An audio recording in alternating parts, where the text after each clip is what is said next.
All right, good afternoon, everybody. We figured we probably ought to do a special follow-up episode to our tariff episode we did earlier this week. Since Lionel was kind enough to come out and respond rather quickly with some updated language that is confusing if you don't read it correctly.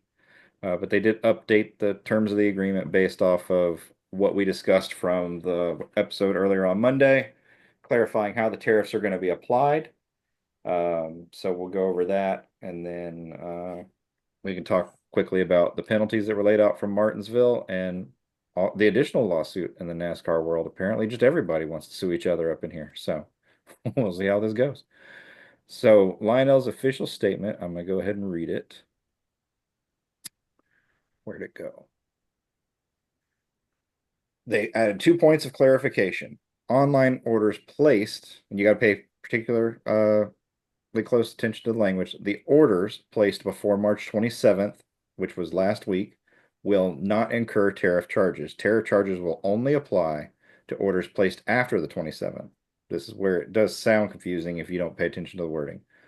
Point number two, for items that will have a tariff surcharge, they have to be items received on or after March 7th of 2025 and not on those orders, as mentioned above, will be subject to tariff charges. So any new orders or items received before the 7th of 2025 will not be. Anything after will be tariffed. Um, so any, oh, and then lastly, Sharon, I mentioned I emailed Sharon. Sharon did email me back from Lionel, and I confirmed it on the phone. If you choose to cancel any MTO car that currently has a $30 fee, those will be waived. And I have the cancellation invoices to prove it because I just don't know if they're gonna stick to the 5% or not, and I don't really want to play Russian roulette with cars that I don't have to have. So I'm willing to wait and let somebody else be the guinea pig in my personal case. Everybody can kind of make that decision for themselves. I know some have already chosen to, some are going to hold out and see. So we'll go from there. Any thoughts, gentlemen? I say kudos for them clarifying it for us. Obviously their hands were tied with the tariff, but for them to go back and say, okay, you guys, when you placed your orders, you didn't know about the tariff. We're not going to mess with your previous orders prior to the 27th. I think that's pretty honorable of them. They're going to eat a tariff on those cars that are going to arrive, so they're going to eat whatever the tariff on each car is. But it was going to be a little fishy for them to go back and adjust every single customer's order based on the tariff. Kudos to them for going ahead and saying, we're going to eat it. But from here on out, we've given you a clear start date of when it is going to go into effect. I actually got to applaud them for what I think is the right call. Yep.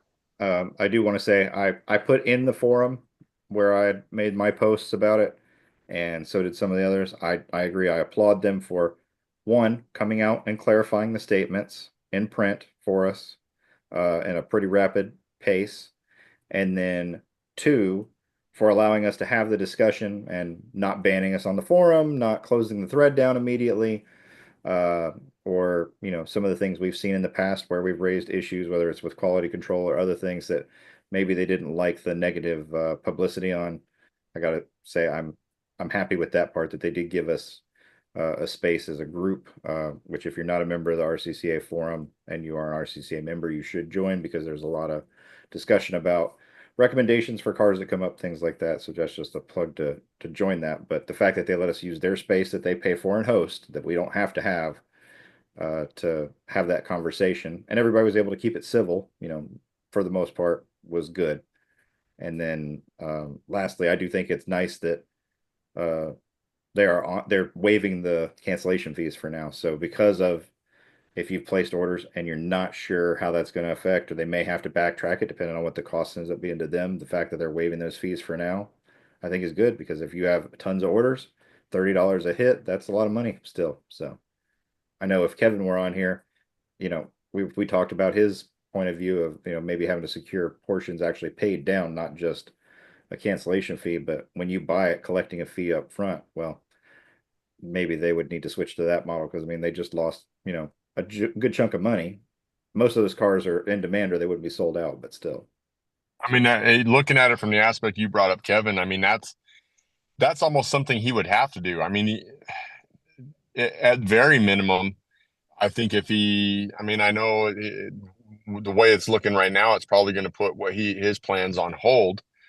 But I mean, why at this point, why would he walk in and not at least require that $30 down? Because if somebody backs out on him, then that cost is going to fall on him.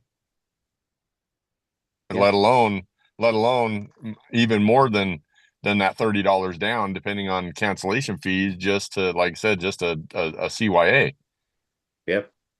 One thing I did do, so I compared Lionel's pricing with the tariffs for a new order.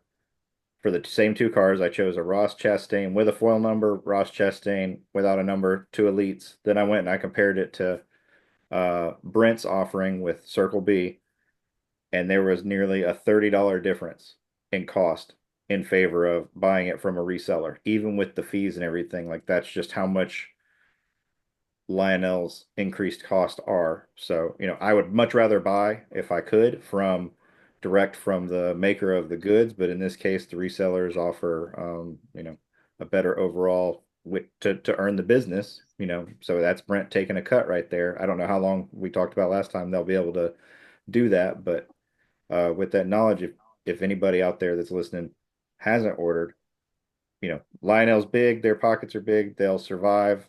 We don't know, if some financial things come together, these smaller resellers, Brent, I think it's Terry with Diecast Depot, Paul's Diecast, all these different people. Like if you don't support them while they're doing it, they'll quickly disappear because they got to carry large volumes of stock, kind of like what Kevin was considering. The venture he's entering into, you got to carry that inventory. So Now, we haven't heard any updates or emails from a Circle B or a Diecast Depot as if they're passing anything on to their customers yet, have we? I haven't seen anything in my emails from them yet, and I didn't see anything when I did the mock-up order about a potential costing change or addition to it. So for the time being, I'm sure it will come, but it seems like what we talked about last time. Right now, he's just rolled out how he's got to, first deliver the word to his partners, basically, that buy from him. He buys from Lionel and they buy from him at whatever rate. So kind of the same thing. So I'm sure that'll come, but we haven't seen it yet. So explain to me this. You're saying that as of last week, any order after the last order that came in is going to be tariffed, We'll have the correct? tariffs applied. So anything after March You 27th. still ordered it before that. It's nonsense that they're charging people after they agreed to pay a certain fee. I got lucky and one of my cars came in on the load that they're talking about, but in about a month, my Sonoma car will be in, and that'll be tariffed. I ordered that a year ago when he won Well, Sonoma in June. according to their No, you're code, good. yeah, you should be good. I thought you said any shipment that comes in after the 27th of March. If you order it now. So, Yeah. Yeah, but So ordered. they here's the are key. they are they are eating. So if you had a pre-order placed prior to the 27th, Yeah. according to the way it's worded, if you had a pre-order placed prior to the 27th, they are going to eat the tariff. If you pre-order now after the 27th, the tariff is there. You will eat the cost of the tariff. So Yeah. if you pre-ordered Oh, prior to the 27th, it's on Lionel. If you order now, it's on you. So, like for Okay. example, let's look at. I've got one car left that I didn't cancel. I canceled everything else. My winner take all Joey Logano Phoenix race win last year. That car is, priced at whatever. It was pre-ordered last November when he won.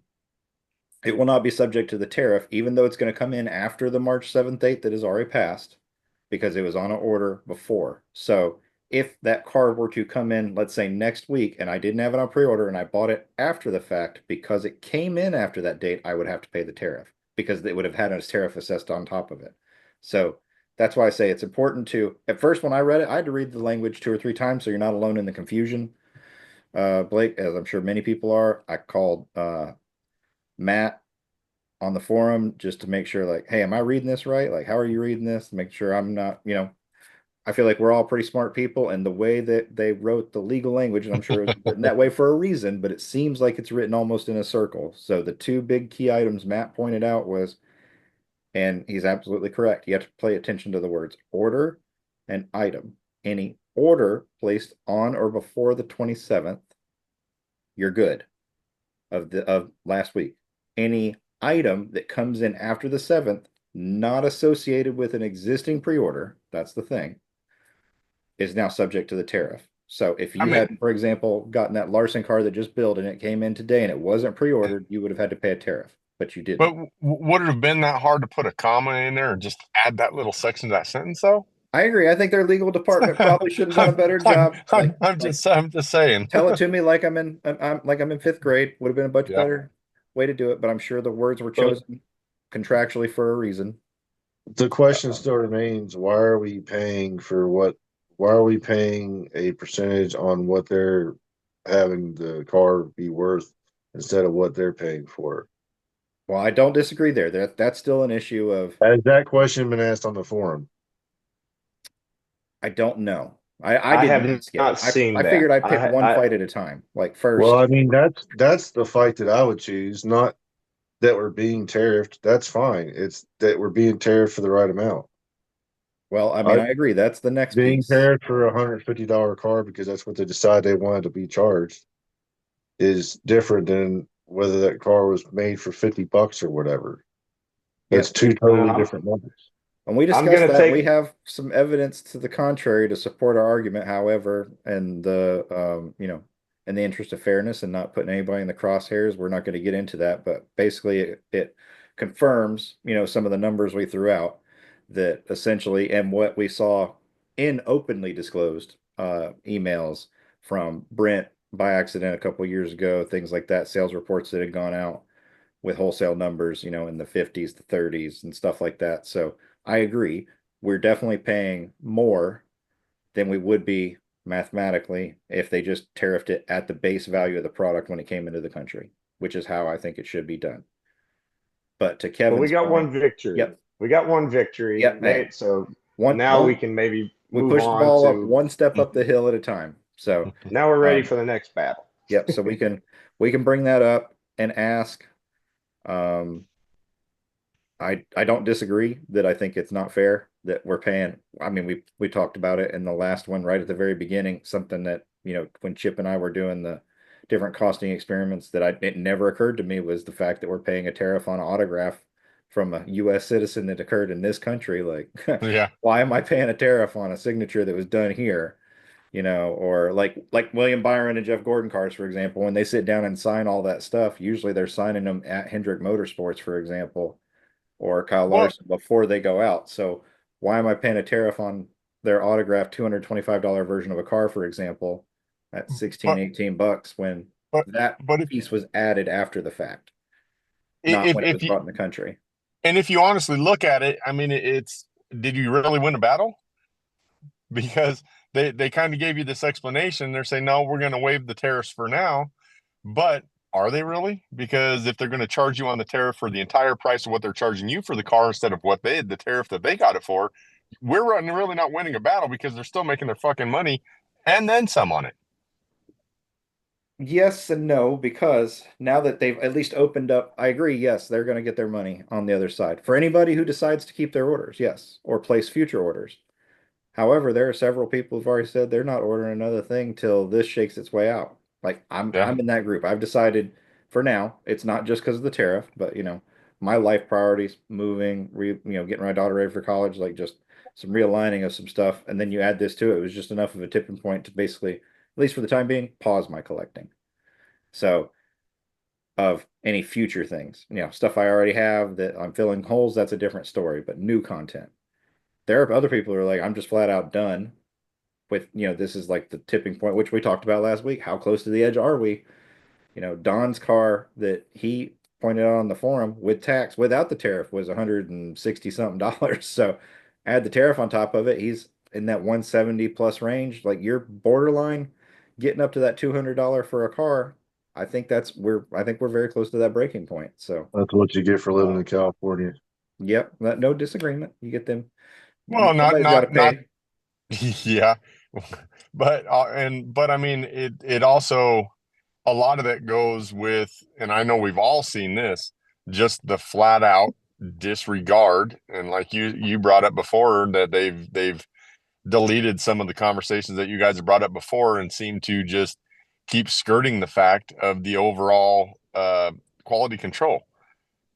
I mean, these cars are getting price wise into a range that there's no fucking excuse to have some of the bullshit wrong with these cars that's wrong with them, let alone just how little detail goes into them as to what used to be to begin with. But I mean, some of these cars that show up are fucking disgusting. I mean, honestly, they are. Well, kind of like Dale Jr. and Denny offered this week to be the penalty enforcers for the race. We'll get to that later. I offered to be a sample inspector at one point. I was like, I'll do it free of charge. You send Yeah, it to me, I'll tell you if it's wrong or not and send it back. I yeah. don't want to keep it. You just send it and I'll tell you if it's jacked up or not, doesn't match because I want my But cars to be correct. I mean, I mean, I've seen cars where the labels are wrong, or the decals on the car are wrong, names on windows are upside down, names on windows aren't right. I mean, it's Yeah. that's kind of sad. Yeah, I Well, to saw a your Larson car in 21 where the quarter panel wrap was folded over. Yeah, yeah. Remember I that? It thought was a Den 1. It was a Den 1, and the the back quarter panel wrap was folded over. I'm pretty sure Edwin still has that car. Yes, he does. Yeah, I know in 2014 they had a lot of because that was the year they instituted the banners on the windshields. Was then. Let me look. Yeah, 2014. I remember a lot of Larson ending up in it was like Larson was playing musical chairs. Is he going to drive the 4 car? Is he going to drive the 14? Is he going to drive the 24? I saw Larson in a lot of cars that year, for example. Same thing with Harvick and some others. So when they were having issues, they were basically not used to having to get specific windshields because they were mass produced and you could just pop them in anywhere. But to your original point, yes, we win a battle? I would say yes, we won a battle with the fact that you could cancel for the time being without paying a fee. That to me is a major financial thing for people who want to change their mind. And the fact that at least we got them to kind of step away from blanket backward enforcing some of these tariffs because, you know, it opens them up to Pandora's box legally, and I think they saw that by just the volume of complaints on the forum. Uh, whatever impact or no impact our discussion had on Monday, I think it had some impact based on what we've heard from different people, and so I think overall, when you put all that together, that we got a good result in my opinion. Now, I would love to see the pricing cleaned up. To your point, I'd like for it to be, as Matt said in the last episode, open and clear and fair. I think we've got open and clear. The fair part's the last part I'd like, and I don't think it's fair what they're doing. But when you have a monopoly on the thing, there's only so much they're going to give in on. So, any other thoughts on the tariffs? No. not for me. All right. So let's spin the wheel. So we talked about the race on the episode prior to the tariff episode, but Chip wasn't with us on that one, so we'll get his take on this. So the Xfinity show, on Saturday night at Martinsville was basically a You dumpster forgot a fire, word. and there Yeah, was plenty of Shit show. negative feedback throughout the industry, not just from fans. Denny Hamlin and Dale Jr. both talked about it.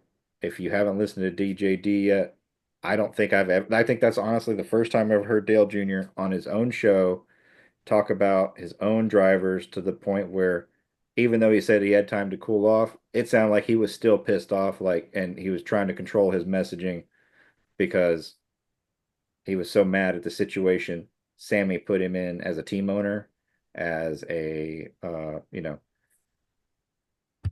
just his thoughts as a driver, the image it puts on himself and his team, the sponsors, like across the board. And so Sammy was hit with a pretty good penalty, As well as destroying the especially, 7 car. yep. And on top of the damage he did to his own teammate, forget the other cars that he took out in the field. And so the penalties, for those that don't know, that were handed out, there were different sets. So Sammy Smith was given 50 driver points fine. That's more than a full race of points you can earn in regular Oof. points, and basically essentially a one stage's worth of points. And they fined him $25,000. So we'll get into whether or not that was right or should have been more. Then you've got Jeb Burton, Taylor Gray were both fined 5,000 apiece for their actions during and in the around the care center. And then the rest of them are technical related, don't matter. So we'll start with Sammy's, his being the biggest.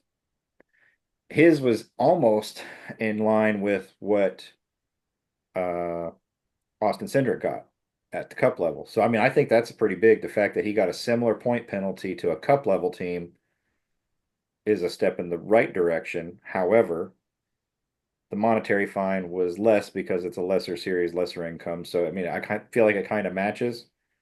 I think it's harder because of the lower series. Yeah, I could see an argument for that. The one thing I'll say, I heard Joey Logano say that he made a very valid point that when he was on Sirius XM. So Joey pointed out that in his entire career, he's always had a boss. He's always been paid to drive a race car. And today we have a bunch of kids that pay to drive race cars, at least up to that level before they get into cup. And that one of the things that Denny pointed out, that the DBC folks pointed out, was that essentially it was like Sam Smith didn't give two shits what they had to say. I don't care. I'm gonna keep doing this, and there's nothing you can do about it. And so, from the insiders aspect, they were pissed that NASCAR didn't step in. Then why are we not acting on this? But I think Joey's point is an important one, because the point he was essentially making is, if I'm getting paid to drive the race car, my conduct matters very much, and I can be fired. If I'm paying you to drive your race car, you're not going to fire me. If you fire me, you lose all my sponsorship money and I leave. Who do you have to fill that seat and that money? Can you afford for your team to lose however many $1 million a year in that sponsorship? Now, the sponsor could fire him, but if you assume that he brought the sponsor with him and they're loyal to him, let's just take, for example, Noah Gregson and Bass Pro. Noah had his issue 2 years ago, lost his ride at 20 or at Legacy. Most of his sponsors stuck with him and support him and basically pay that ride for him to get back into SHR, and then moving forward into now with FRM. Had he not had those, I don't know that, as talented as Noah is, that he's in a cup car, but he's able to bring that money to a lower team that needs the money. If it was the other way around, like a Chip Ganassi situation with Larson, where he's losing sponsors left and right, Credit One Bank, Target, etc., I have to fire you. Doesn't matter, because you represent me, these companies, and the image. So I think that's a big part of the problem with that Joey pointed out, and it under prepares them when they come to the Cup Series. That if I'm paying for a ride the whole time and I'm not racing around the Cup guys who would literally, back in the day, Mark Martins, Rusty Wallace, Jack Sprague, Johnny Benson, Harvick, Biffle, that will just straight up knock your teeth in if you treat them like that. And you don't have to deal with that at the lower level, on top of the fact that you're the one bringing the money. You're never going to be matured ready when you come to the Cup Series. And we can see it with Carson Hocevar. He was allowed to left hook, and right hook people in the lower two series, and he was bringing the money to the cars. He gets to Cup Series, that's not acceptable, but now we have to break him of this habit that he should have been broken of before he ever got there. So that was a lot, but what do y'all think about that? I think you bring up a valid point, but if you sit and look at Sammy Smith's owner, is that really a chance you want to take? As somebody, you're driving for somebody like Dale Jr., and you might have had the money to get in that seat, but you think he's not going to have somebody to just fucking put right back in there having that fucking attitude? Oh, I agree. I'm not saying that No. Sammy Smith specifically, but I mean, I think the majority of them think that they're too Oh, big yeah. for their britches, Yep. essentially. Well, I But, think that's where the points penalty comes in. So I've never been a fan of the monetary fines because Neither. I've just, in most cases, the money is, it's just either a sponsor's paying for it or it's just not a significant amount. It goes You to Speedway charities or whatever. So you have to hit them where it hurts. And where does it hurt? The points. The points it means everything. It can determine whether or not you make the chase. I forgot what the breakdown is. We'll have to find out and look at it at another time. But every spot in the points at the end of the year that you finish one position higher pays more. Mhm. So you've cost junior owner points. Did they take owner points or is it just driver points? Just No, driver. just driver points. Just The Okay, driver. fact that so it doesn't hurt junior as bad because they didn't take the owner's points, but they you know, normally do though, so that's surprising. That so you for know, They them didn't take the twos under points. yeah, to do this, I think is is a way for them to say you cannot just turn your car into a bulldozer. Essentially, is what, and yeah, that's really what he did, and yeah. just drive through two, three cars or whatever. And I really the monetary stuff that's here nor there, but hurting a driver is taking points. And I think if they get the message across that we will dock you points, we are, or, there's some discussion of maybe will they do some in race stuff. Well, this was at the end, wasn't really an Yeah. opportunity to put him at the back, but I think I think you have to do it. I think you have to make a message and put in and say that we are going to stop this from happening. You cannot clear out a driver. And I think the fans and everyone else has to realize there's a difference between rubbing his racing in a little bump and run and coming from three cars back and just And using the demolishing the car guy in to front of stop you. you instead of your brakes. Yeah. So, I don't want people to say, well, he's just against rubbing his racing. No, that's not what I'm saying. Nope. You cannot just use your car as a weapon. And I think as long as we can set a precedence for points, and I think if it does it again, it should escalate. Yeah. I'm Oh, yeah. perfectly fine with that. So let's That, say he goes into Darlington next week and does the exact same thing. I don't think it should be 50 points. I think it should be 100. I think you should say, hey, we warned you with the 50. Yeah, but here's the problem. It don't matter if you take 1,000 points from him. If he wins a race, that doesn't mean a damn thing. So I agree there's some things that they need to straighten out with that point system. To your original point, Chip, I agree with you. I've never liked the monetary fine. The reason why I don't like the monetary fine, there's a couple. But the number one is, all right, Sammy Smith, top ride, bringing lots of money, can afford $25,000 because his sponsors bringing Pilot, Flying J, big money to go to JRM. They're not a back marker that's being supported, kind of like what Kevin is, where he's got his deal for his smaller entry point. That same guy, let's say you did that point, that $25,000 to the Siegs or to Jeb Burton or They would Harrison feel it. Burton, somebody with less money behind them, and they've got to pay it. That $25,000 feels more like 50 or 100 compared to somebody who's in a better financial situation. So that's why I don't like the money, because I don't think that is enforced fairly. Points are enforced fairly across the board. 50 points is 50 points, whether you're the back of the field or the front, the hole is the same. The money hole is not the same. Just like when they find and Cup, okay, $100,000 to each HMS car for the Louvers, I think it was, whatever. Okay. And how many millions does Rick bring in a year between all those charters and how high they finish? You think $400,000 is going to make a dent in his pocketbook? No. They'll pay that all day, every day for speed. So that, it's got to be, that part's got to be equal, and it's not. So, yeah.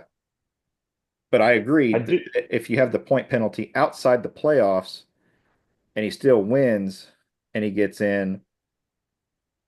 And now it can still impact him because there is the seeding that results in how you finish. Yeah, you jumped up there and you qualified, but in terms of you still get seeded based on where you finish inside of the regular season standings. So if you're not inside that top whatever, you're getting 0 bonus points. So That's true, but if you make the playoffs, you got the playoff money. Doesn't matter. no, I don't It disagree. doesn't matter. So But that's why, I I mean, I was right, with what I thought they were going to do. I knew they were going to just slap him on the wrist, take 50 points. They should have suspended him because not only did he take the leader out on the last lap, he destroyed 7 or 8 cars in the process. I agree. I think the problem is they haven't set that precedent before for that series. And if you And it just was go time. back 2 years, no, I agree. I think their argument of not having the precedent is a BS argument, but that's their argument essentially is that we haven't done this before. So this is the basically you're the last one through the door. Don't test us again. I think you'll see an update to the rule book in the next couple of weeks, kind of like when after Daytona with the OEP and then the subsequent update that came after Catherine Legg ran it, that basically they needed to kind of stiffen it up a little bit to make it more fair. I think you'll see something like that in the rule language either later in the season or at the end of the season that kind of says, okay, here's the new precedent. Because to your point, I mean, I thought it was suspension worthy. If each one of those cars, let's just say each body's 10 grand, which I think is what Freddie said and Tommy Baldwin said. Well, there's 100 grand in body damage between all those cars. And then that's not the mechanical parts and everything underneath it, or the fact that somebody could have gotten hurt. We've seen people, concussions and other things from less, and that was an unnecessary, avoidable, injury prone thing that could have happened. It was a Not just 3-year-old. in the cars, but in the stands. Once they start bouncing off each other at that speed exit in the corner, parts start flying, things get flipped. I mean, we saw Martin Truex years ago ride the wall on his door at Richmond, and they're not going that fast. Yeah. So, I I have some. year-old temper tantrum. I have something to kind of add to that with the points penalties though. Now that I They don't think care. about it a little bit, if you do the 50 points up front, the initial penalty, but then do it as a progression and not in points, the second time maybe another 50 points, and you lose your you lose any championship points you would have, period, for the entire year on a second offense. Third offense, you're winning you're in doesn't mean shit. yeah, you just lose You championship yep eligibility altogether. yep. I would be with that. okay if they did something with a provision. We're gonna take 50 points now, but if you win a race and you make the playoffs, we're gonna take 10 or we're gonna take 15. I think there should be something to Blake's point. If you win and you're in, then it's almost like all is forgiven. So if you put Yeah. a provision in it that says we're gonna take 50 now, but pending is a 15-point playoff penalty should you make the playoffs, I think I would be okay with that because again, the win and you're in forgives that 50-point penalty. I know there's the seeding, I understand that the higher up you get what is it, just like 5 playoff points per position or something like and that. wins and stuff like that. Yeah. So, but I think if you have a penalty that reflects the playoffs, I think that will really get their attention because if you come into it saying, okay, you made the playoffs, but you're at negative 15 points when you start, I think that would be a real eye opener. Well, And that, that, but yeah, that's kind of where I was saying on the second offense. Then you just lose, that eligibility. Any playoff points you earn throughout the season from race 1 to race 26 or whatever. I know it's different in the Xfinity series, but from till the regular season championship, if you've earned any championship points in there, you don't have them. Third offense, then fuck it, you're not even part of the championship eligibility anymore. I'd be fine with that. I think that's a fair escalation of force too. Like, okay, the first one is a penalty a base point penalty, and you have the looming penalty that comes with it. Like whether you've won yet or not, you know that if I do this, not only am I getting a 50-point penalty, but I know that if I were to win later or I've already got to win, I'm immediately forfeiting 15 points in the playoffs. Then if you say, okay, the next one, you get another 50 points, but now you lose all championship playoff points. So you're not just starting minus 15. And let's say you had won 3 more times in between there and erase that minus 15. Now you could win 20 times. You're getting 0 when you start, period. Yeah.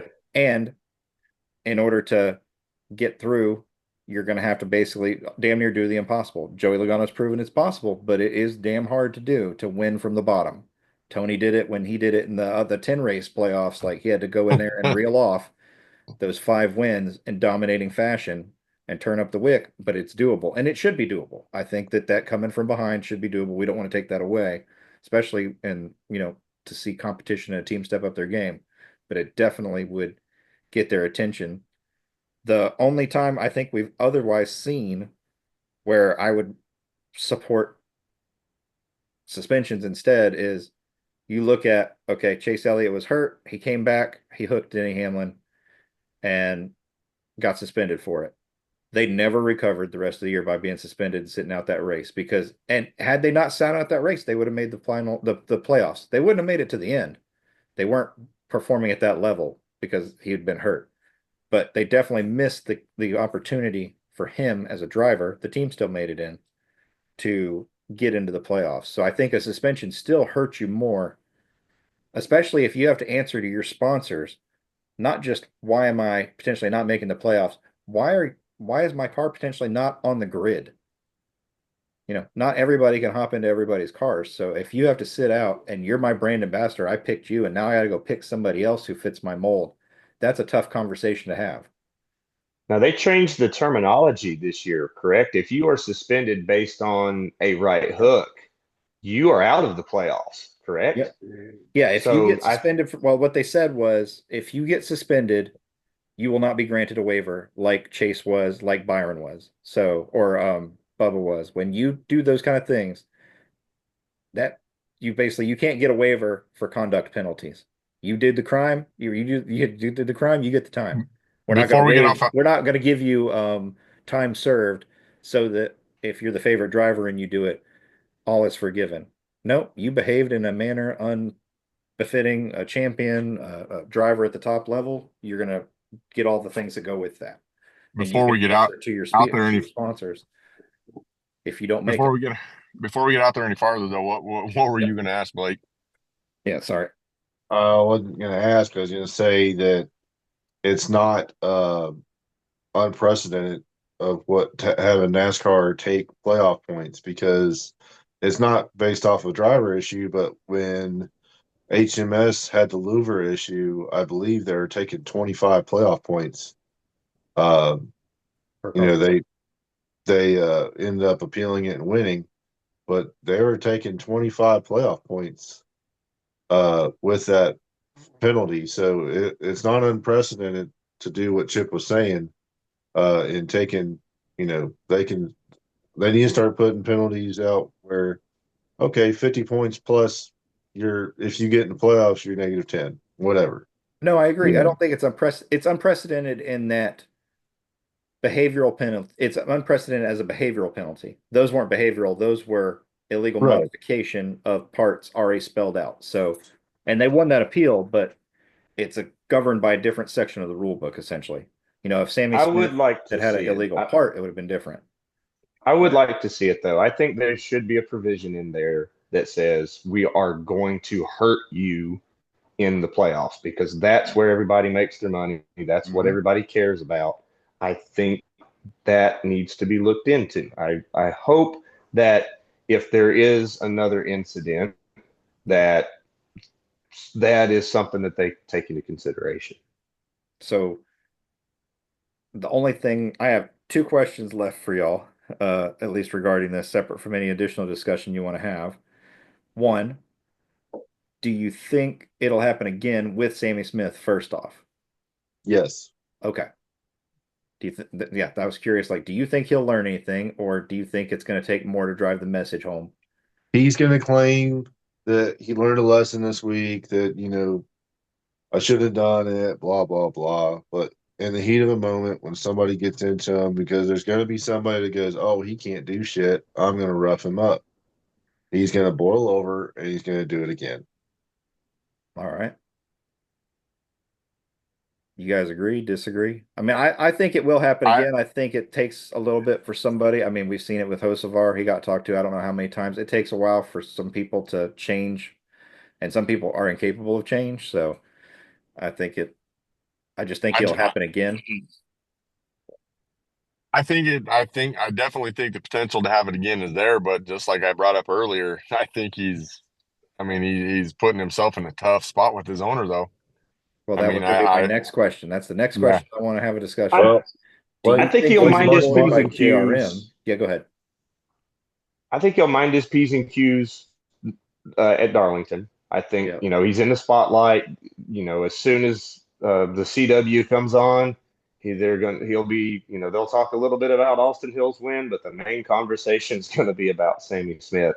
And I would almost promise you that going into this race, he'll do the PR stuff. Yeah, I should have thought about what I said, and it was in the heat of the moment, and I hate it for my guys. And I think he will probably be just another car out there on the track uh, Saturday. But Yeah. can he stop being himself? Who knows? I would not be surprised if Darlington, he's just kind of there, but a couple races down the road, somebody runs him the wrong way. He drives in there and takes him out. Who And I knows? mean, all you have to do is look at current Cup driver Austin Cindric. He got fined and everything. He's at the bottom of the damn points, and he's still digging that hole. I'm surprised he didn't get a yeah, penalty. Um, I think they felt like they had to address the bigger, problem in the room, which was the Xfinity. they're That was NASCAR. causing They more and can more they noise. can deal with every problem in the room. Yeah. Now, the other question I started to ask, and you know, when we get to the end of the season, assuming this is the only time we see it rear its head, do you think Sammy Smith has a job at JRM next year, or do you think him and Pilot and them are going to have to go find another job somewhere else? Because I don't think in this case, I'm going to say no, because I don't think Dale Jr. is that desperate for drivers and sponsors that he can't find somebody else to fill that 8 car. Well, So, you gotta look at this. You gotta look at this. Pilot left. Pilot loved. Pilot loves Junior Motorsports. They're there with Annette. They left and went with Sammy Smith to Gibbs, and that was only because of a contractual thing that was already done. And then they came back after 1 year. yep, So, I mean, I think Pilot will be back no matter what. yeah, Sammy Smith, if he screws his head on and acts right, wins some races, he has a chance of keeping his job. But he'll have to not do anything dumb again the rest of the year, which I don't think is going to happen. yeah. I I think think we he's have too gonna many short tracks left he, for that, but yeah, he's got well, it's not just the short tracks. He's young and he's still learning, and he's gonna end up on the wrong side of something, and he's already had one shot, and he's probably gonna cork off, and then I mean, we'll see if it happens, but I mean, as long as he keeps out of trouble and wins some races, Junior will bring him back. I think Sammy Smith's biggest problem is the pipeline. There are plenty of drivers that could fill that seat. If you just pick a series like the Cars Tour, yep, man, there'd be plenty of drivers that could potentially go into that car. And I mean, you could go and say, well, maybe it's time for Raja Karuth to move from the trucks to Junior Motorsports. There's one. You look at Corey Day. I mean, we can list 100 drivers. yep, There's no shortage of talent that Junior could put in that car. So if I'm Sammy Smith, I put my head down. I try to go out and win as many races as I can and prove that I belong in this car, because I do think if he messes up, if he gets suspended, if he has another incident, I think at the end of the year, he could be out of that car, and you could see one of the many drivers that are very talented right now go in there and replace him. Yeah, I agree. And not just because I just think he's just that's what I think is going to happen. I really listened to the tone in Junior's voice and the way he Yeah. opened his show this week, and he immediately addressed the critics of like, NASCAR should park him. All right, Junior should park him. All right, they should suspend him. Junior should suspend him. Junior should fire him. And as a businessman, separate from a driver, Junior's obviously not going to do that, and he pointed that out. So the next thing is, how do I, my contracted driver, correct the deficiency so that we move forward and hopefully it doesn't happen again. And so I think for Junior, based on his own words, saying that he's never been madder or more disappointed leaving the racetrack than he's been in his whole career. I think if Sammy doesn't show Junior, this is one of those don't tell me you're sorry, show me you're sorry.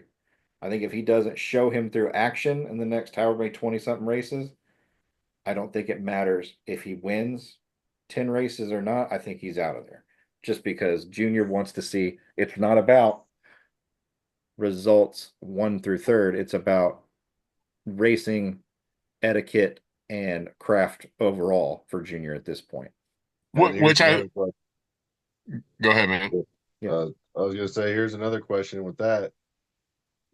Is this going to cause a Ross Chastain effect with him, in the sense of he slows down on the track because he's trying not to ruffle feathers? Well, it shouldn't. And the point I was going to make, it shouldn't, because if you sit and actually listen to the Dale Jr. download, Yep. they all said what happened between him and Taylor when he moved Taylor.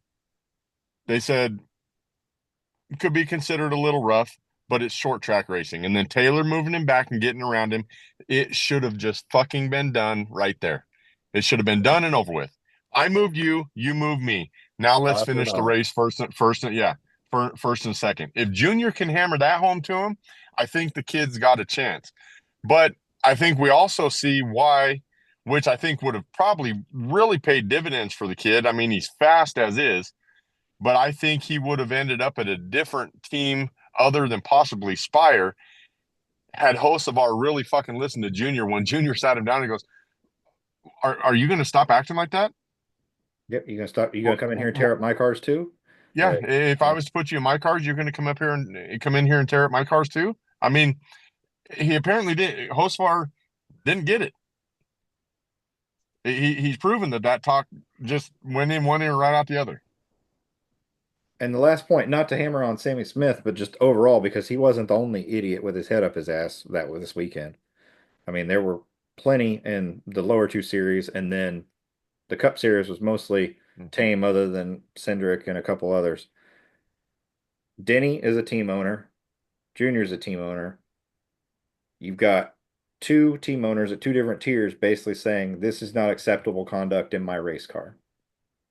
2 very popular drivers, one of which is tied to the most prominent sports figure like in the history of sports figures, and the other one is the son of basically the race car version of his co-partner. So I mean, if they're telling you they're not impressed and you're not going to get in my race cars with that, and it also sets you back in the eyes of that kind of behavior, sets you back in the eyes of getting in those rides.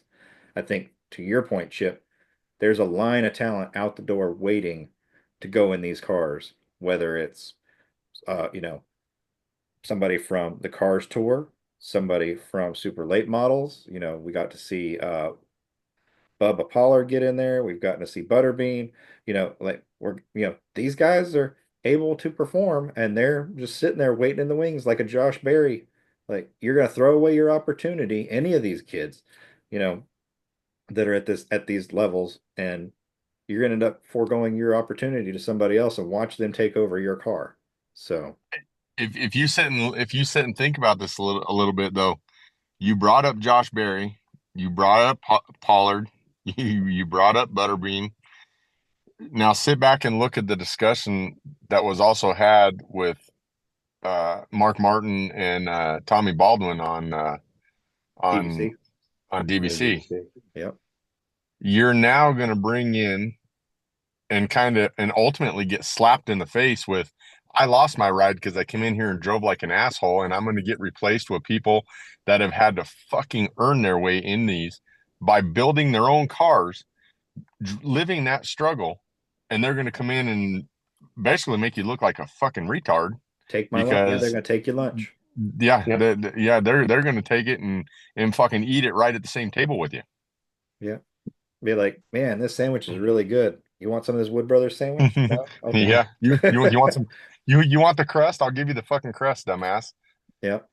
It So, sounds like y'all are thinking he's out of eight, out of the eight, no matter what. And I don't I don't no, I don't I still think I he's don't got a think chance, that. but I think he's got to walk that line like perfectly. I just think it's very much I don't want to hear it. We've had enough of people like him, not just him, but like him. And Junior said he wasn't just pissed at Sammy Smith. He was disappointed with like multiple people throughout the field.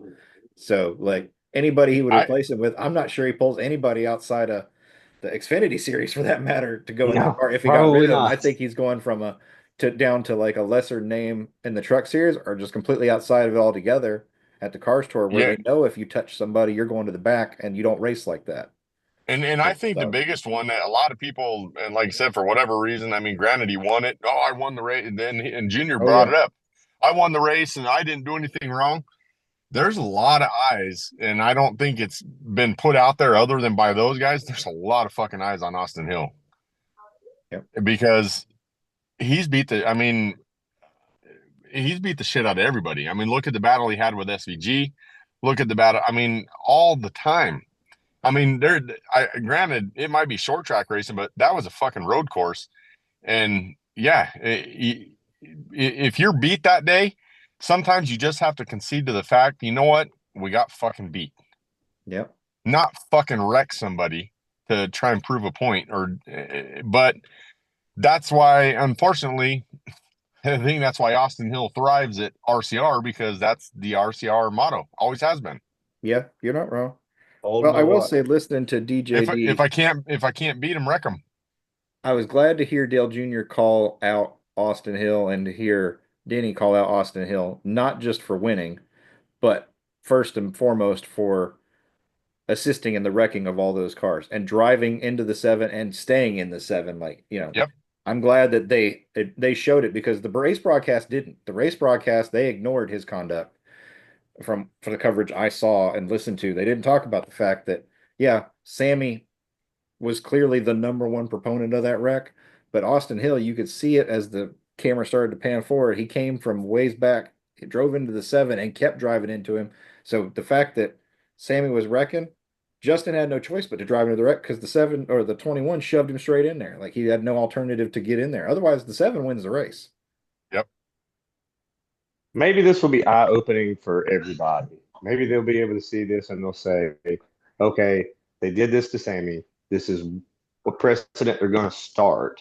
Maybe, just maybe, fingers crossed, maybe this will be okay, if they did that to him, what could they potentially do to me? Maybe not even for the win. You'd be racing for seventh or eighth place in the pack Yeah. and take a guy out. I hope that this is an opportunity for everybody in the series to go, NASCAR is not going to take this. And so That, we'll just have to wait and see.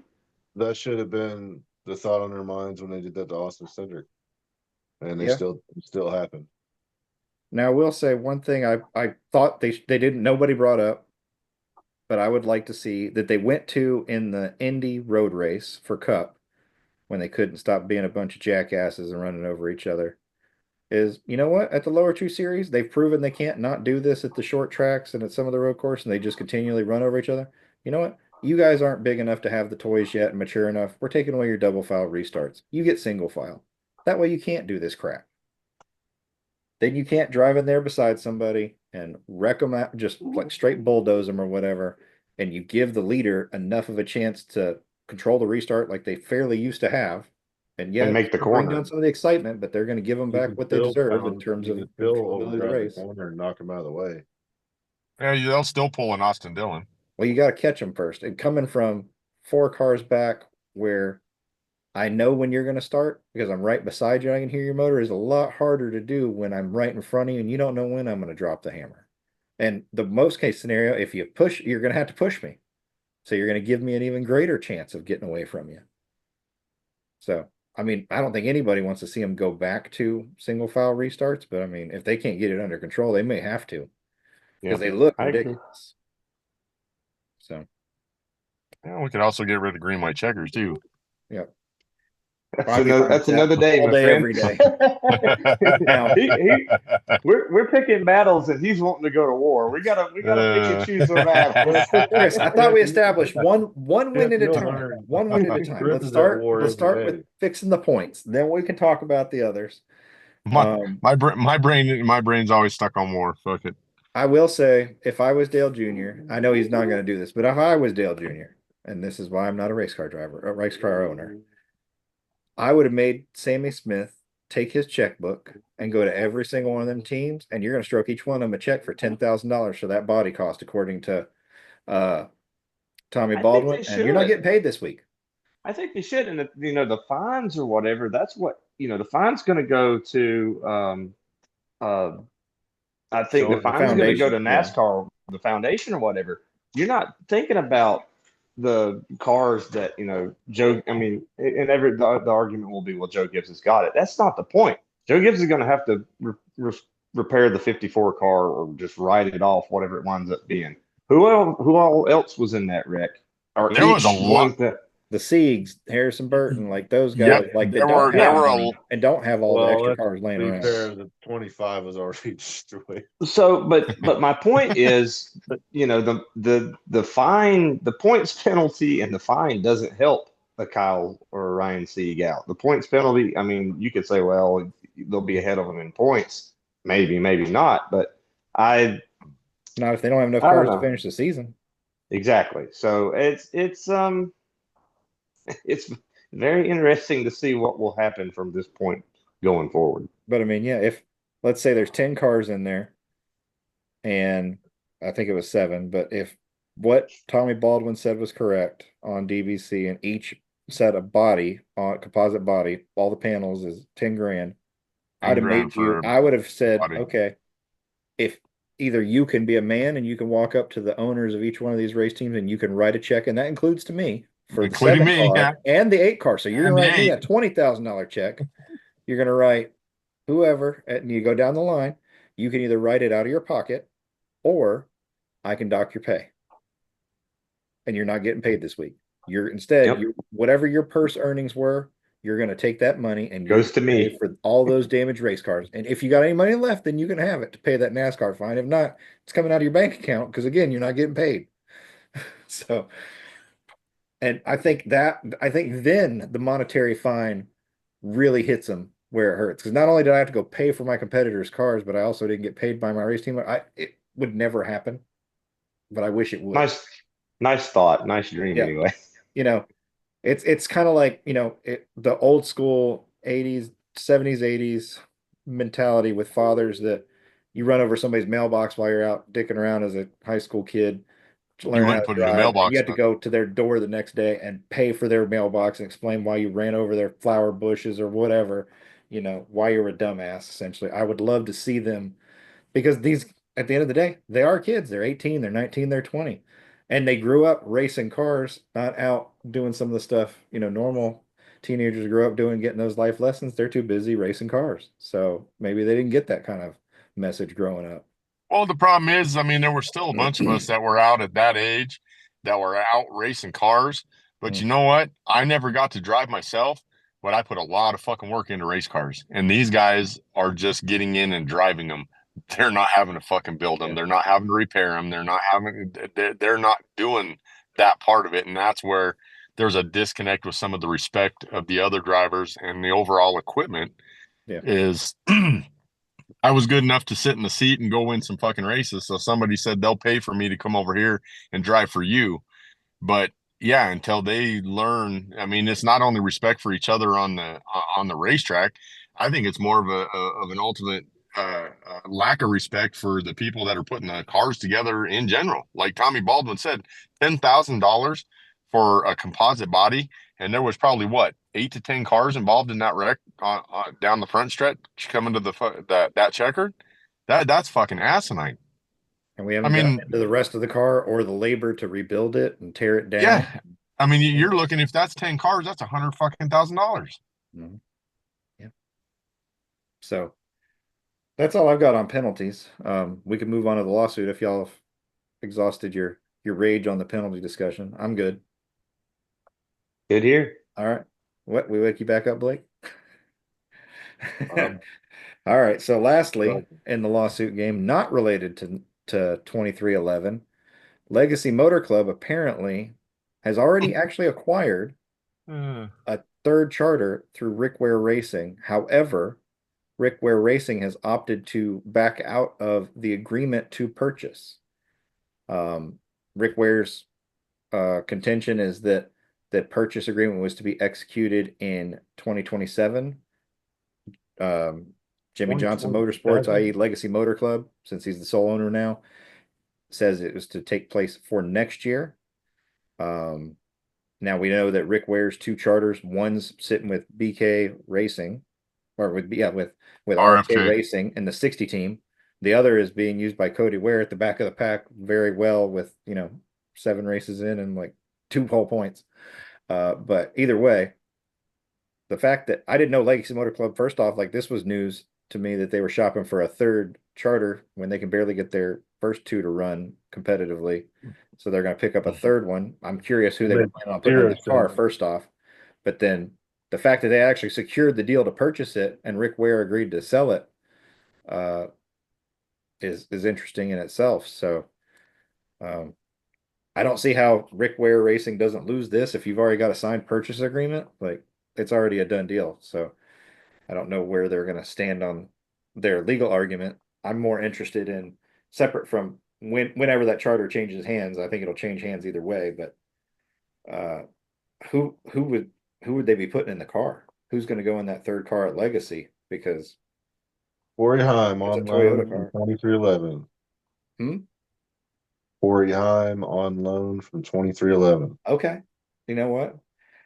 I Well, don't think that's a smart move from Denny, though. I mean, wow. I guess I don't know that would work only because Denny said that not about the Corey Heim part, but I mean yes about Corey Heim, but Denny mentioned this week that the way the Toyota data is shared, because when they were talking with Bozy about how IMSA does data sharing versus Cup, that basically Legacy's on an island all their own.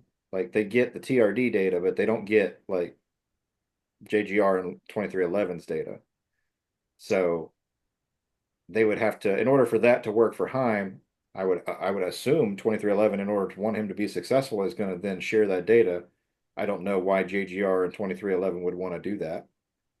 We've got all this talk of potentially having a new manufacturer come in. I could see Yeah. Legacy being the fit for the new manufacturer, but it is kind of odd that this seems like it just came out of left field. Yep. I think the legality of it's going to be pretty simple. Either you sign the sales agreement or you didn't. I don't think there's not going to be much of a fight. Either you have a Or there was contract or something you in the don't. literature that Rick Ware put in there that said that he could back out before a certain date, possibly. Because they were basically at the close. The way the article reads, they basically are at the closing table, and Rick Ware's like, "Nah, I'm gonna violate this agreement." Okay, well, there's legal penalties in those kind of contracts. So what Legacy's trying to do is get the agreement to sale enforced. But I do like the point you made, Chip, that if what Rick Ware said was true and it was originally supposed to go forth in 2027, well, that's when Dodge is projected to come in to Cup. They're supposed to do trucks next year and potentially a Cup. And that's the rumor, not official, but the speculation that they would come into Cup the following year in 27. So that would align then with a potential of Jimmy Johnson, and then they would jump from bottom of the pile to top of the pile in terms Or of whatever. manufacturer alignment. So A lot of it's hypothetical, and Yeah. we're just four yeah, guys it's just sitting here speculation, but spitballing. I do think there could be I some mean, correlation there. but if you look at it, it could also be a correlation on both. Jimmy Johnson could have been counting on that third charter. Or he could have been counting on grabbing that third charter to have a 3-car team going into Dodge, potentially coming back in, and all of a sudden, Rick Ware Racing also got approached by Dodge, and they're like, "Well, fuck, we don't necessarily want to sell all our shit off because now we might have a shot to go from the bottom Ford team to the top Dodge team." I don't think that If would have Dodge happened, went to but Rick Ware. the one thing that I do remember is 2 years ago, when they were getting ready to enter the next gen era, remember that Roush Fenway, Keselowski Racing were in discussions with Dodge to come back into Cup then, and they backed away because of the electric push. So what if Rick Ware wants to not sell the charter to Jimmy To because keep Dodge out. it's promised to Brad, because Brad's got it for the 60 with Priest, and RFK is going to Dodge, and they're following through with the plan from 2 years ago. Roush will never go to Dodge. He's got to be around long enough for that to matter. Well, he's still around. I Right, mean, he's Chris? still around, yes. I'm just saying. Well, I mean, the fact that it was on the discussion table before means there must have been some consideration. Like Dodge backed out, not Roush Fenway.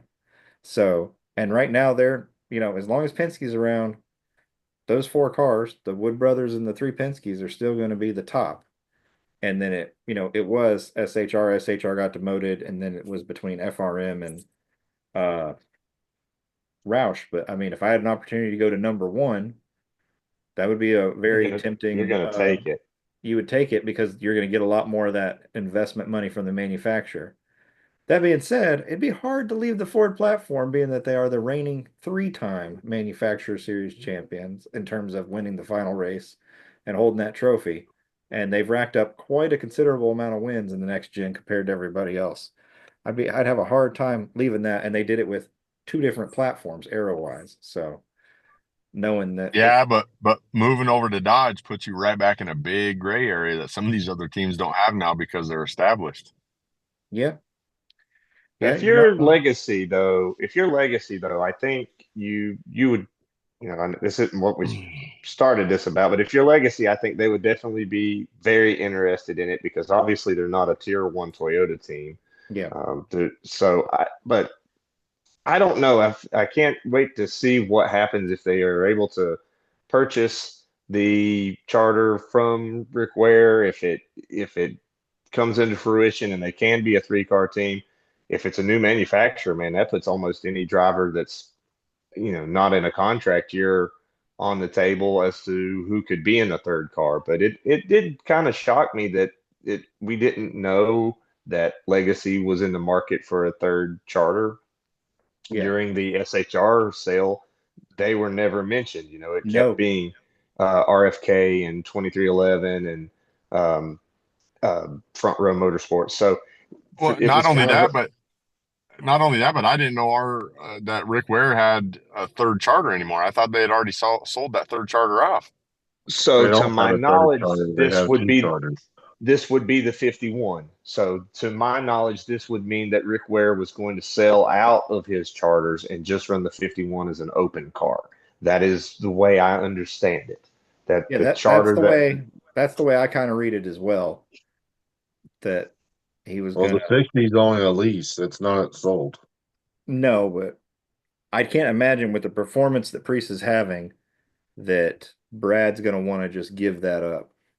Well, like I said before, I think this is a tryout for Brad to retire and put somebody else in the 6. It could be. God, I hope it ain't Priest. It's Priest. Tell your wife to find a new driver. So one last thing to talk about. It doesn't have to be a super lengthy discussion, but I mean, we're 7 races in of 26, and we are in our 4th season of the next gen.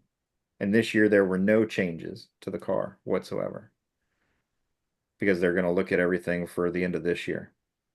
I think we're seeing, based off of what we see in the points, both driver and owner, like those first 2 years where we had all that parity, the 3rd it started to tail off. I think the 4th it's over because the top 3 teams, the big 3, Penske, JGR, and Hendrick, are also occupy the top 12 in points.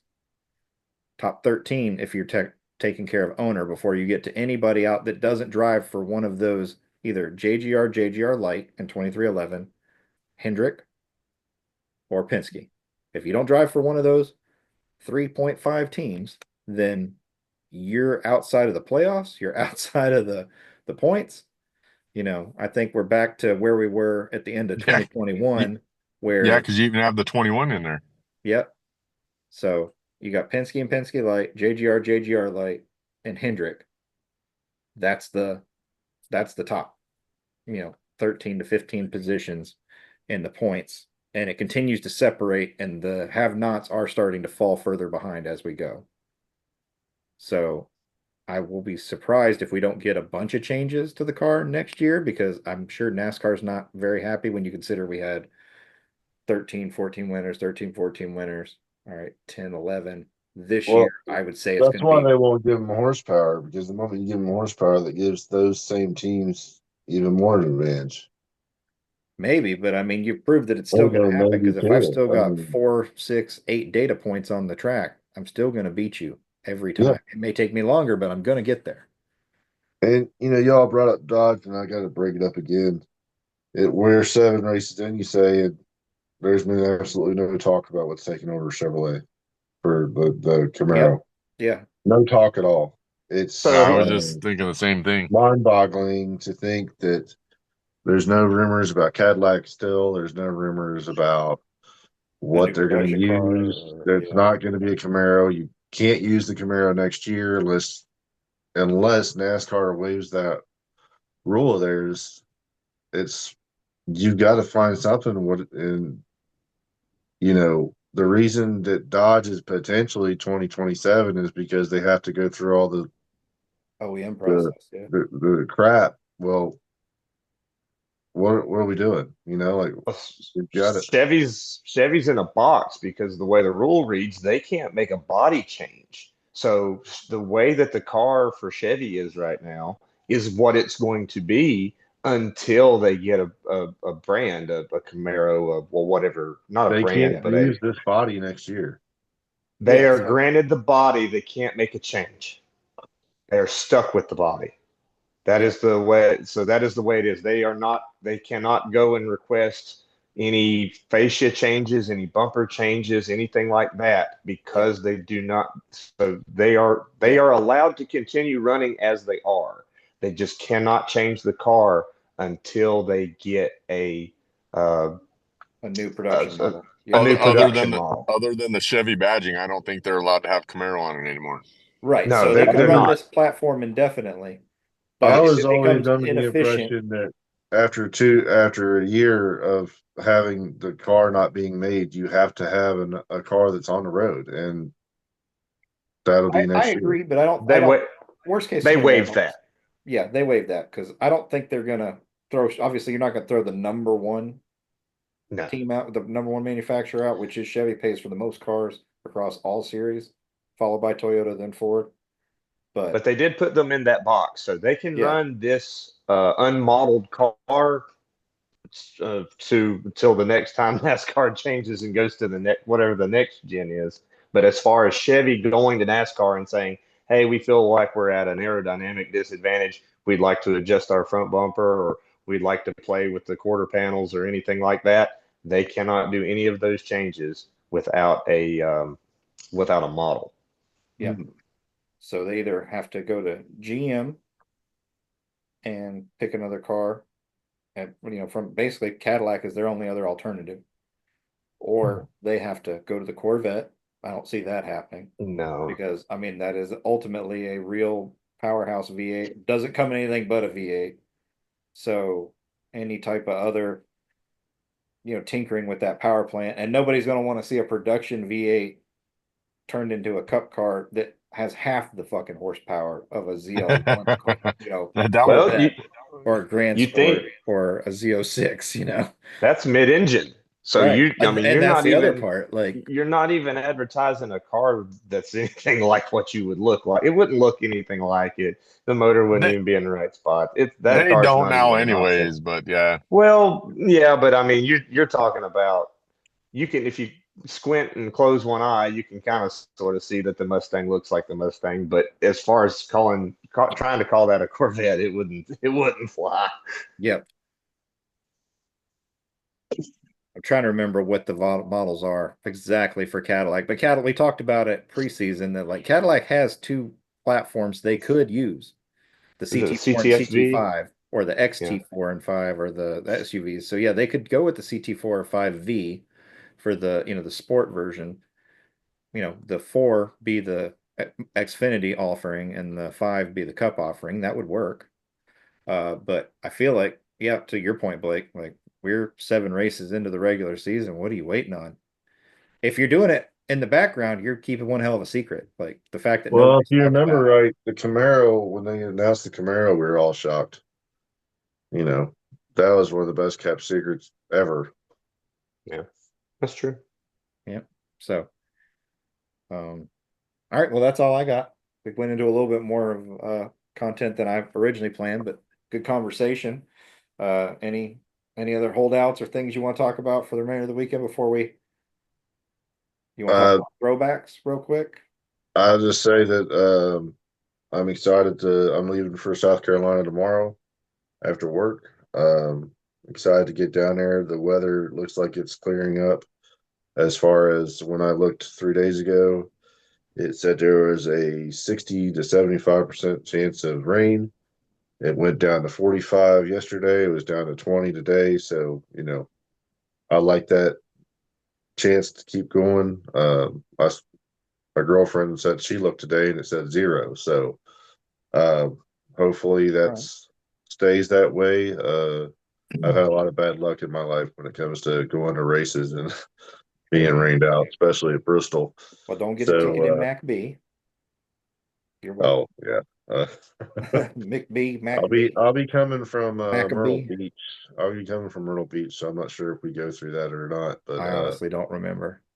And uh, don't fall through the stands. There's a distillery under there. That's it. How wrong. bad in That's the shape it is. wrong That was track. Wilkesboro. Oh, you're right. That was Wilkesboro. I was thinking it was in Darlington somewhere, but it's probably in just as bad a shape, honestly. It The is stands terrible. itself. They need to put some of this TV money to use and update their facilities. Cannot wait Yep. to have to use the restroom and walk into the 1950s bathroom that they have. Oh, if they're going to go back to the 1950s, they could at least have somebody in there to hand you a warm towel or something. Holy Yeah. shit. Somebody rub your But shoulders. I didn't say we're walking into a strip club. All right. Mm. So yeah, we got that coming up this weekend, and so it'll be interesting. It's a tire track. I'm looking forward to it. You mentioned I'm throwback. I'm interested. I'm interested as to why they're bringing the Vegas tire to that track, though. Yeah, I am too a little bit. But go ahead, Blake. I was just gonna say, I mentioned this to Chris earlier today that this is, I believe it's 3 years in a row that Richard Childress Racing is showing up to Darlington Throwback Weekend with no throwbacks. Yeah, Yeah. you know what? You're right. It's been quite a while. I don't have any throwbacks in the new body at all. Yeah, I could go on this for forever, but to me, they they put so much time and effort into the throwbacks, the teams that participate. We said it kind of jokingly. I feel like if you don't bring a throwback to the track, you should have to start a lap down or something. Yeah. But I understand the sponsor identities. I get that. You want your brand to look the same on every billboard and every commercial, and I understand that. But I do wish for one day, for one weekend, that the sponsors would do it. And I know that's probably one of the hardest asks there is to ask for permission to change your colors or your Yeah. logo. But boy, when you see some of the very beautiful paint schemes show up that, remind you of the good old days or whatever you would like to say, for you to show up with a car that doesn't honor anybody or pay tribute to anybody, I wish Yeah. we'd put them a lap down or something, start them from pit And, road, whatever we got to do. and And with maybe that, it's one of those NASCAR needs to, with these new contract initiatives, at first everybody was excited about it. Maybe the excitement's waning off, but maybe they need to have like there's a financial bonus for fan voted best scheme and team voted. Like there's two votes. There can be the fan because let's just pretend it's Dale Jr. and Chase Elliott. Well, they're always going to win over no matter who for the most Not part. this year. But no, I'm just saying not this year. But I mean in general, most of the time they would have won. But where you also have the team voted and you give out two prizes to the two teams that, Poor Penny Schrader. met the spirit of whatever the era was and the best executed, both from a color accuracy, a sponsor accuracy in terms of like take Kyle Larson's for example at the cup level. Yeah, the sponsor is still Hendrick cars, but Rick has allowed the licensing of his standard Hendrick font to be transformed into that Kellogg's font for the last 2 years. It looks great on the cars, whether you like Larson or not. I mean, they've executed some outstanding throwbacks the last handful of years. 3 years. They've always, for the most Yeah. part, knocked it out of the park. Same thing with William Byron's and his throwbacks to Jeff Gordon. I'd like to see some more. I wish they had access to PepsiCo and Mountain Dew and some of those. Unfortunately, they don't.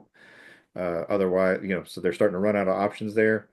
Like I don't remember which team specifically it is in the Xfinity series, like the number and the name, but the one that's executing. Brandon Poole. Yeah, Brennan Poole that's executing the color shifting paint, the purple, green, black paint that was the Looney Tunes car, and they took the characters of the sponsors. They took the characters, okay, I don't have the rights to Looney Tunes, but I can transform my image and likeness. And I feel like they executed it flawlessly. It looks great. And there's a ton of examples like that. I feel like the Xfinity series, this is one area, we beat the crap out of how shitty a job they did in Martinsville. For this weekend, they got their homework assignment. And we're like, game on. I mean, The Cup Series, it's like some people just decided to like smoke a doob and not show up to class, and others are like, I'm here, I but was I'm going to mention asleep. that a minute ago with the one in '99. They showed up a couple years ago with Coca-Cola. Oh yeah, the Coke and Bear just schemes, knocked those it were out of the beautiful. park. And then now the one is not a throwback. The 99's not a throwback. And it's like, did y'all just give up? 88's not either. Yep. SVG's standard and, too. and the thing that ultimately got me, especially from what the one did a couple years ago, the throwback to Jarrett with the UPS. Yep. Beautiful. You guys went out of your way to bring back UPS for one race. So for me, the one that I think is absolutely amazing, and I think it's because the team still has a tie with that company, is the Patty Moise throwback. It is fucking amazing. Yep. Yeah. The 10, Ty Dillon. Yeah. Or the that's amazing. I mean, to go back and link That's yourself. the exact same sponsor. Yep. Yeah. And then the other like the missed opportunity to me, Red Bulls came back into the sport this year with SVG and Zilich as Red Bull athletes. We have past history, several years of Red Bull trucks and cup cars. I don't think they ever ran nationwide that I can recall. Not off the top of my head anyway, but they had a truck, couple, and they had AJ and Brian and Casey and Scott Speed. And you had a lot to choose from there that you could have done as a tribute to yourself and your reintroduction to the sport. I think, would have been a great weekend opportunity to do that and both execute your brand, welcome us back to the sport again, and also at the same time be a throwback to any one of those drivers that, when you came into the Is sport, this helped you sponsor get Red in. Bull this weekend? I think it's WeatherTech again this weekend. Oh, Yeah, I well, think it's they wouldn't WeatherTech. be able to do that anyway. No, but I mean, they could have planned it out. That's all I'm saying. Yeah. Like, they knew they were bringing in Red Bull, so I mean, or the same thing for Junior this weekend with the 88. I mean, they could have just easily done it down with Zilich with Junior. He's got a wealth of sponsors. They could have executed it down there at a cheaper entry point. Would have looked just as good. So, but all right, now I'm done. But I agree. If you don't participate, or if you don't participate, you get 1 lap. If you participate but you do it very badly, it's 2 laps. And if you throw back to somewhere else other than the NASCAR series, where you've got 3 different series and over 80 years of history, 100 plus years of history between these 3 series, you got a 10-lap penalty. You might as well just you can start by eating a What do you sandwich have like in against Ricky Josh Bobby. Perry? Like, I don't have anything against Josh Berry. I have anything against Penske. Like, this shit's ridiculous. You know, I get it. You are a racing heritage thing. You've got your own long legacy of crap you've run in this series to pick from, let alone do we really have to go to IndyCar and all these other things? Like, no. Is it cool? Yeah, they executed it well. But this is NASCAR. We just celebrated a diamond anniversary of 75 years. You're telling me in the 7-year history, you couldn't find one car that you could have thrown back to other than something with open wheels. Really? That's Really? all. And they better and like I said in the chat earlier, man. Sorry, Blake, but it's not looking favorable for you with this crossover for Larson running the McLaren scheme for the 600 either. Yeah, no Well, patriotic scheme again. Well, because he the doesn't deal want to with- see the Indy stuff come over here. It's a McLaren paint scheme on a Cup car. It Yep. looks cool though. 10-lap penalty, I'm you're sure- gonna lose the 600. I'm sure Justin Allgaier will drive it to the best of his ability on this during the Yeah.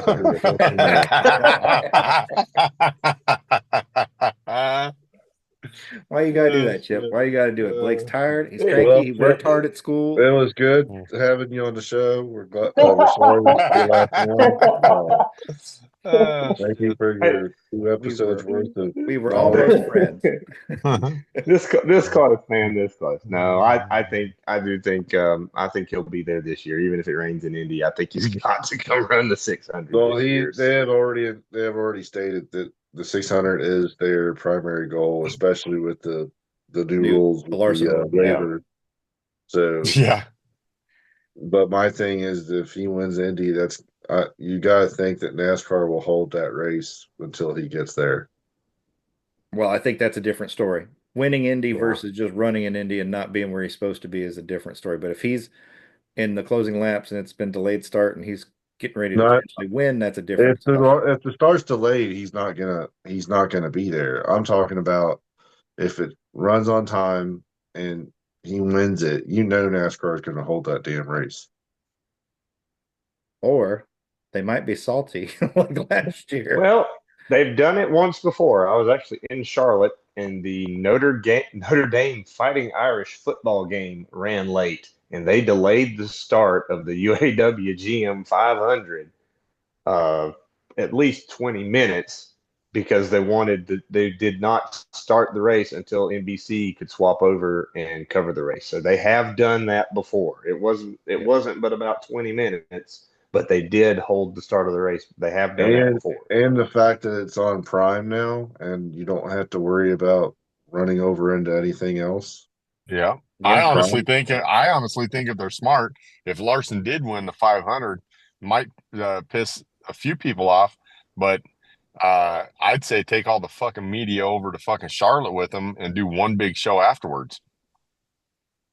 Yeah, I'm sure they find a way to do it. Yeah. But Anyway, now I'm done.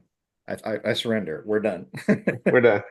go make a grill series. All right. So one last announcement. It has nothing to do with other news topics. Just if you haven't found us yet, we are now on multiple platforms. So if you've been watching and subscribing, we appreciate it on YouTube. We will do our best to include in the comments our new links. I've uploaded the audio streams to Amazon's music podcast platform, to iHeartRadio, to Spotify, and then YouTube has its own. And then we're working to get onto Apple as well, so that you'll be able to consume it in a multitude of ways. And support us if you're enjoying it, whether you're on the go, riding in the car, whatever. I listen to my stuff when I'm out, doing yard work. So I'm glad we finally figured that out, and we appreciate your support, and thanks for listening. Leave us a comment. Contact us on UF Race Fans on X. Yep. And then, do you remember what that email address was that I showed you? No. I believe it was unfiltered Your race face fans. only. No. No, that was UF you. race fans only. No, I think it was unfiltered. Or unfiltered race fans only. Yeah. Let me check real quick. Send somebody an email and somebody will respond. It might not be us. It might not be us. It could be any of us. You might Or get awesome. Lionel. Who knows? It is unfilteredracefans@gmail.com. All right, unfilteredracefans@gmail.com for the unprofessional podcast. Yeah. We're very prepared for this, but we'll get Yeah. better. All right, well, thanks for your time, gentlemen. I enjoyed it as always, and look forward to this weekend's racing. So I'm sure we'll have more to chat about as the week goes on, and look forward to our next meetup. Thanks again, everybody. Have a good day.